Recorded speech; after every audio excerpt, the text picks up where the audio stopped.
Okay, let's go ahead and jump into it. So we are on bracketchallenge.nhl.com. You have to have an NHL Game Zone account to be able to save your bracket, but it's free. It's a free sign up, so you don't have to worry about that. Just, obviously put in your email and a password and whatnot. But let's go ahead and do it.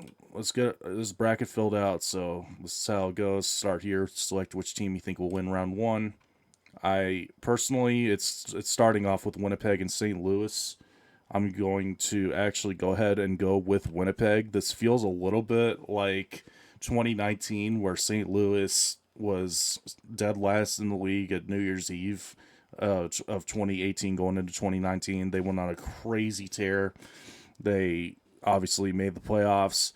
They faced off against Winnipeg. I don't think they were a wild card then, or maybe they might have been. They might have actually been a wild card, but they faced off against Winnipeg in round one, and they ended up steamrolling Winnipeg. And obviously, they went on, rode that momentum all the way to the Stanley Cup, their first one in franchise history.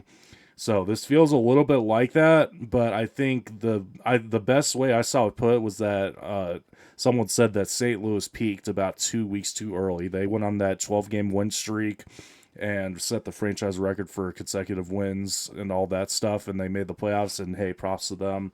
They looked dead in the water at one point. It looked like there was no chance they were going to make the playoffs at all this year. They made it, so props to them. But Winnipeg, they have unquestionably the best goaltender in the entire world this year in Connor Hellebuck. They won the President's Trophy.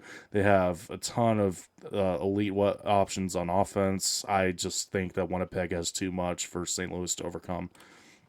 So, with that being said, I have Winnipeg beating St. Louis, and I think that's right. It asks at the end, once you make all of your picks, how many games it'll take. So I'll save that for later.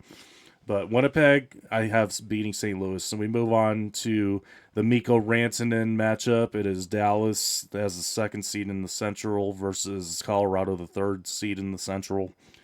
I'm going to take Colorado here. Dallas, I think, should realistically on paper win the series, but I think that they've had some key injuries with Jason Robertson getting injured right at the end of the regular season. I know Miro Heiskanen's been dealing with some injuries.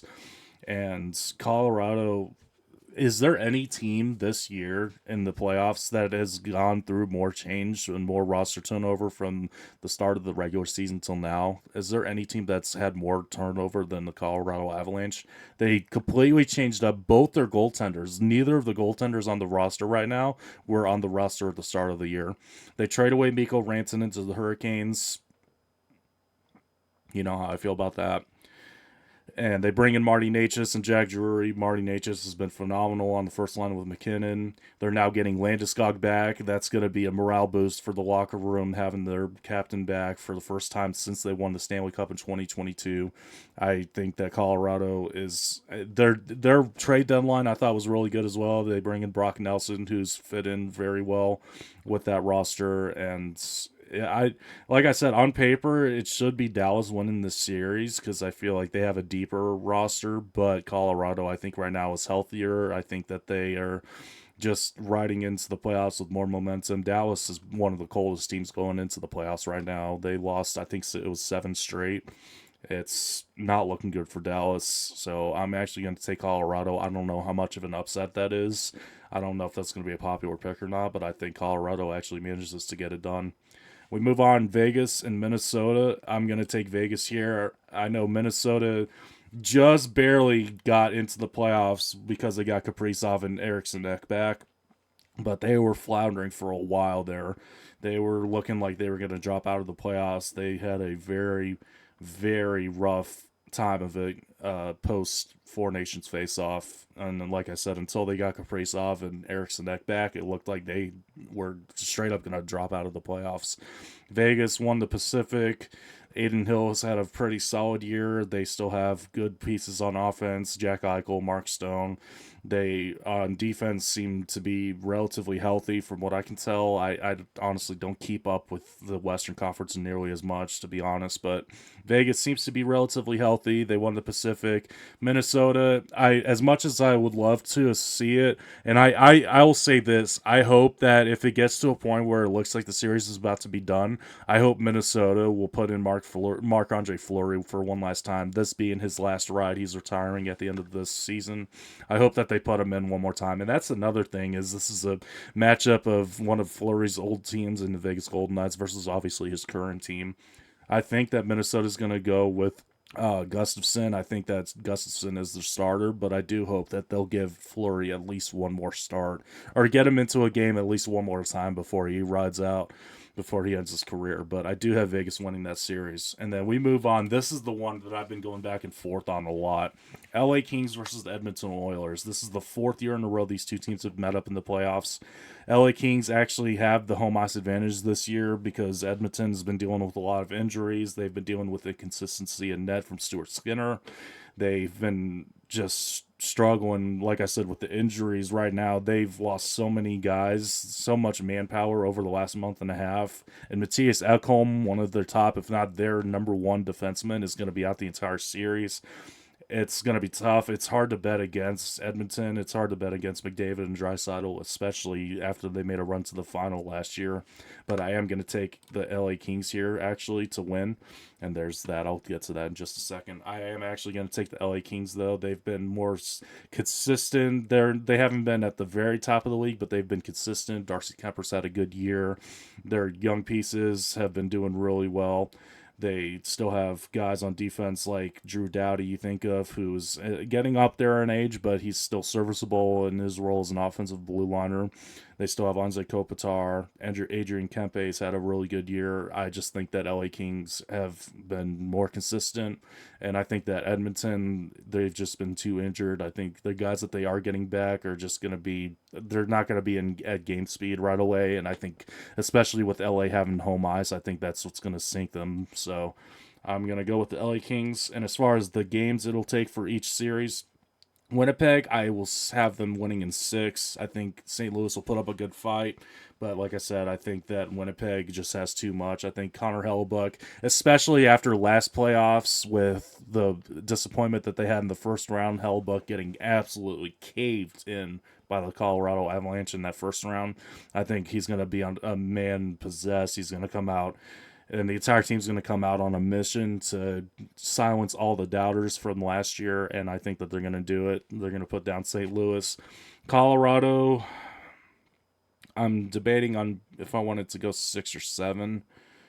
I think I'm going to go 7 here. I think Colorado's going to, I think it's going to take 7, because even though Dallas is hurt, I do expect them to put up a very... They're going to put up a fight. That's what I'm trying to say. They're going to push the series to the brink, but I do think Colorado's experience is going to show at the end of it. And Vegas, I'm actually going to give them the sweep. It seems like there's one series every year that ends up in a sweep, and I think this is the most likely one, Vegas and Minnesota. And that's nothing against Minnesota. I hope for the best for them because, again, I'm a big fan of Marc-Andre Fleury. I've always respected him. I hope that he goes out on top, but I just don't. I think that of all the series in the first round, this one is the most likely one to be that annual sweep. And then for the LA Kings against Edmonton, I'm going to give them that series in 6. I feel like that one's going to come back to bite me because I'm betting it against McDavid and Draisaitl. I feel like that's going to come back to bite me, but I feel like LA is going to take that one in 6. Also, shout out to Jeff Skinner, finally for the first time in like his entire career, which has been 14 years now. 13 or 14 years now. He's never played in a single playoff game. He's finally going to play in a playoff game. And congrats to him. I mean, former Hurricane. I've never had any particular reason to root against him since he left Carolina. So good for him, but I unfortunately don't have him making it out of the first round. And then we move on to the Eastern Conference. We start off, this is going to be a good one. Battle of Ontario between Toronto and Ottawa. This one is going to be fun. This is going to be a very fun series. Toronto is going to be looking, once again, we say this every year, they're going to be looking to finally overcome those demons of the first round. This year, they're going to get, for the first time since, I believe, 2004, they're going to get the Ottawa Senators, who were the first wild card. They're going to be playing against Linus Ullmark, who was not in goal. Well, actually played one game, I think it was last year, in Toronto series against Boston, and it did not go well for him. So I think Ullmark's going to have that little bit of extra motivation.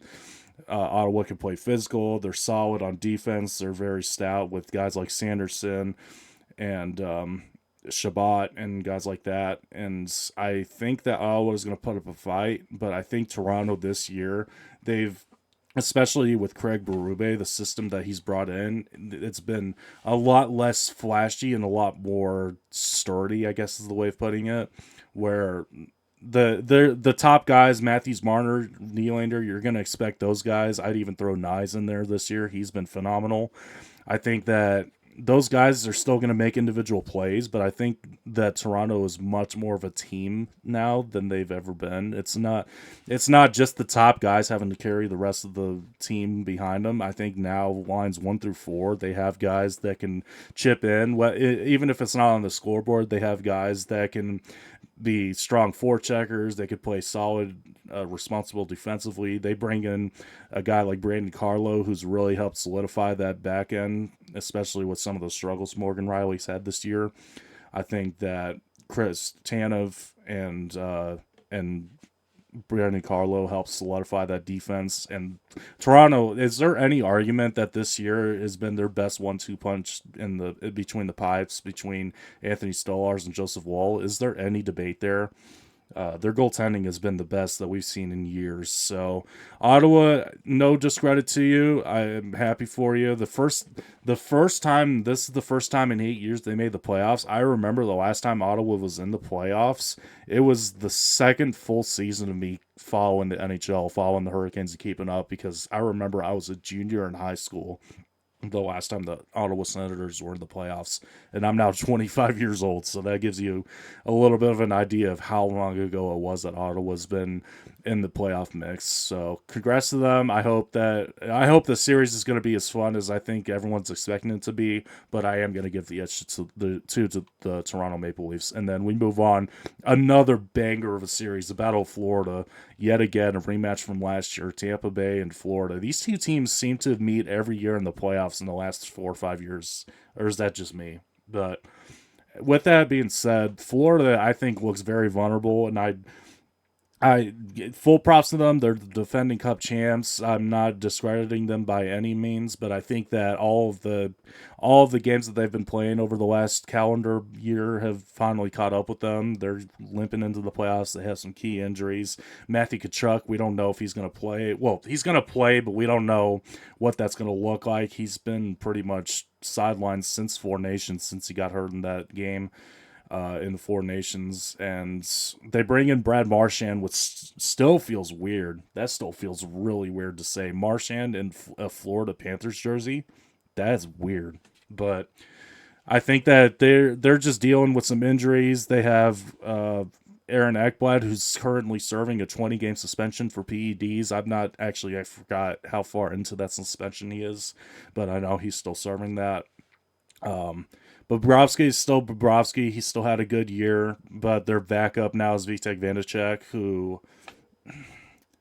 I don't know if I would trust him if something worse. And I hope it doesn't. I'm not saying I hope for this, but if something were to happen to Bobrovsky, if he were to get injured, I don't know if I trust Vanacek, to be honest with you. But Florida, still, they're the defending Cup champs. They've shown the Stanley Cup experience before, so I could be completely wrong on this, but I am going to take the Tampa Bay Lightning. I think Vasilevsky's had a very underrated year. Kucherov just won the Art Ross. He put up, I think it was 120-something points. Just another unbelievable season from Kucherov. Jake Gensel had a 40-goal year. He's been phenomenal in Tampa. Unfortunately, it's another guy Carolina lost, but I'm not talking about that. But Braden Point's been phenomenal as always. You still have Victor Hedman on the back end. I think that their depth is a little bit lacking, but I do think that the high end is going to be enough for them. And I think that especially this is kind of what happened last year, I think.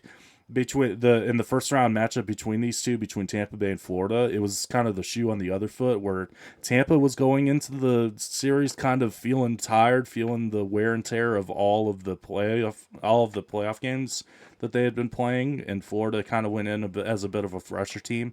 Now I think the roles reversed. I think Tampa Bay, after that first round exit last year, feels more rejuvenated and more refreshed, and Florida's the team that's a little bit tired and worn out. So I'm going to give that edge to Tampa Bay.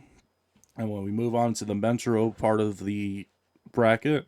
We start off with a good one, Washington, Montreal. Obviously, the Demons of 2010 come back to haunt Washington, where Washington won the President's Trophy that year, and Yaroslav Vlach and the Canadians said, "We don't care," and we went in, and they went in and beat the Washington Capitals in the first round. I don't think it's going to play out like that, unfortunately, for the Canadians this year. I do think Washington's going to win. Montreal, especially in the last little bit, it took every bit of their games. It took them until the very final game of the regular season to finally clinch, when it looked like they had it locked up 3-4 games prior. But they went on a bit of a cold streak. They let Columbus fight and claw their way right back into it.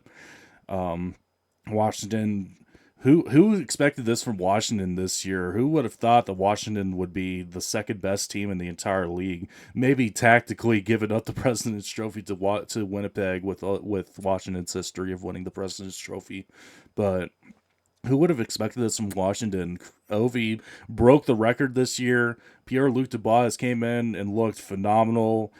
Jacob Chikrin has just fit right in with the team. Guys like Alexei Protas have had breakout years. Like, some of their young guys have been really stepping up. Tom Wilson's still there, and you still have, admittedly, an older John Carlson on the blue line, but he's still serviceable in his role. And then where my concern with Washington is that right now Logan Thompson's hurt, and there's no telling how that's going to go with Charlie Lindgren in net.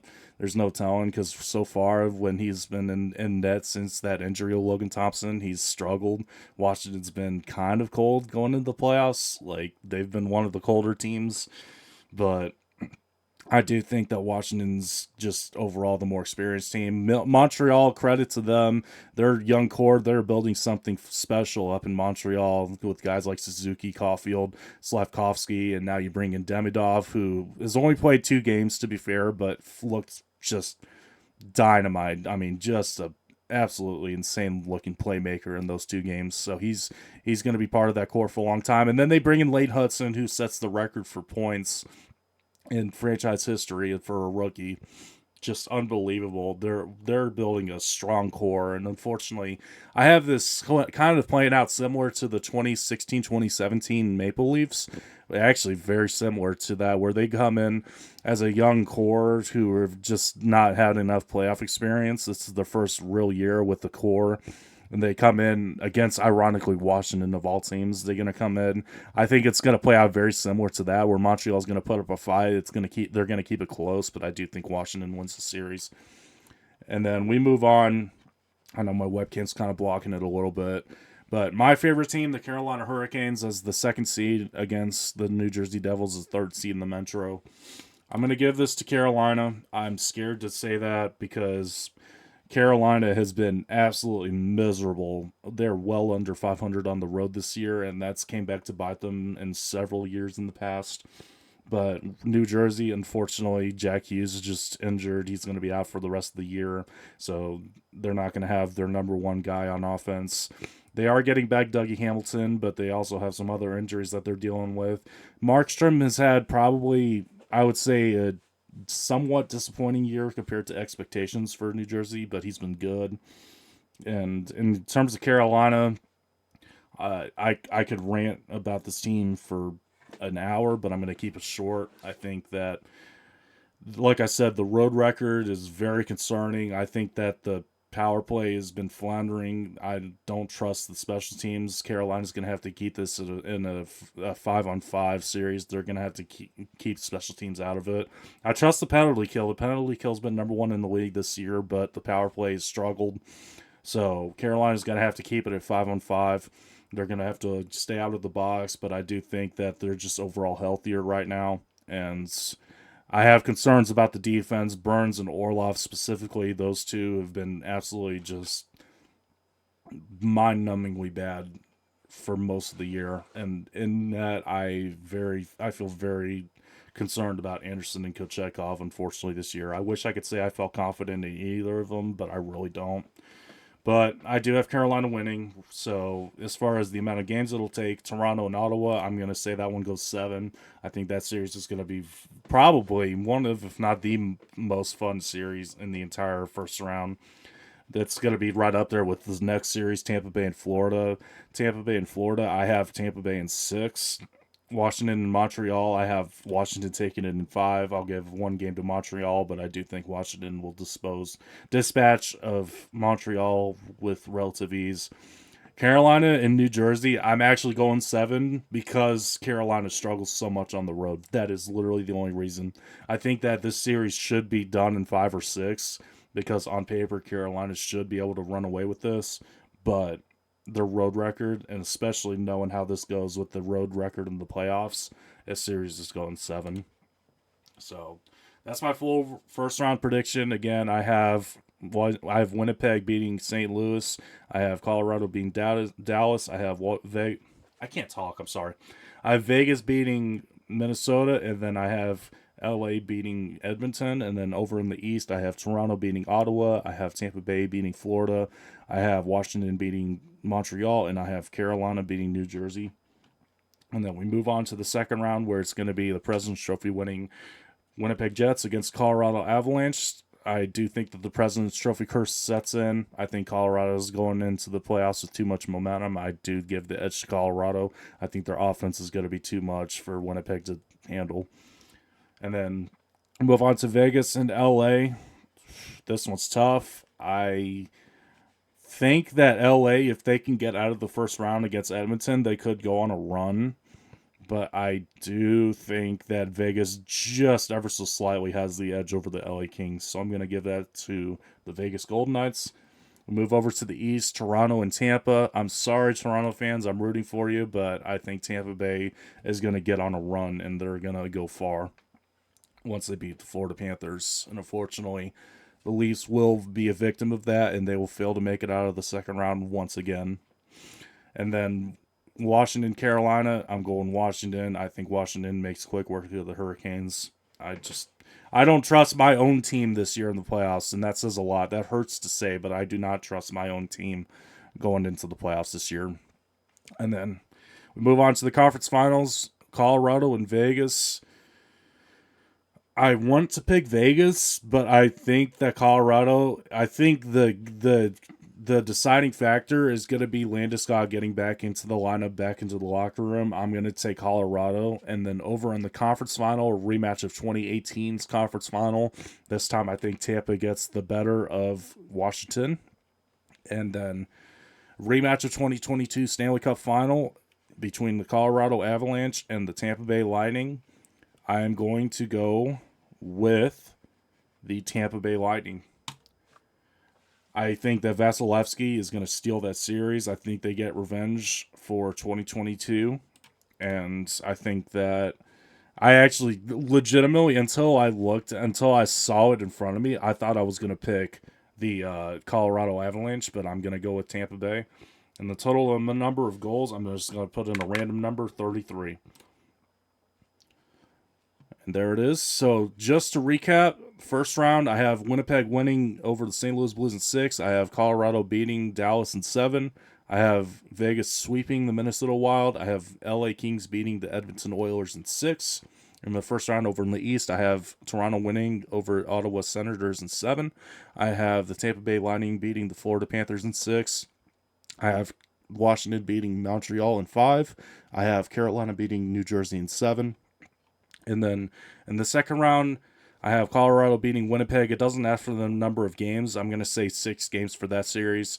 Vegas over LA, I have Vegas winning that in 7 games. Toronto and Tampa Bay, I have Tampa Bay winning that series in 6. And then and then Washington, Carolina, I have Washington winning in 5.